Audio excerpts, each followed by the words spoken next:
চরিত্রহীন মহিলারা কি করে?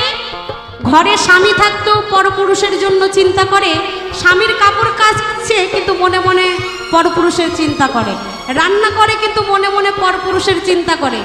তাই মহাপ্রভু সনাতন করে বলছে, তুমি ওই চরিত্রহীনের মতো বাড়িতে থাকো। কিভাবে?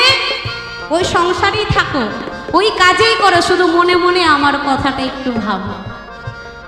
কে বলেছে সংসারে থেকে গোবিন্দকে পাওয়া যায় না? পাওয়া যায় মা। সংসারে তো দেহটা থাকবে, আমার প্রাণটা তো আমার গৌর হরির চরণে থাকবে, তবেই তো হবে। কিন্তু আমাদের কি হয়, সংসারে দেহটাও থাকে, মনটা সবকিছুই সংসারের মধ্যে থেকে যায় দেখে প্রভুকে আমরা ভালোবাসতে পারি না।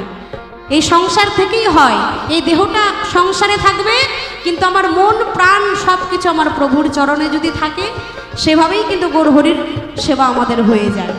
তো আমার ছেড়ে দিয়ে একটু প্রভু প্রভু করে কাঁদতে হবে।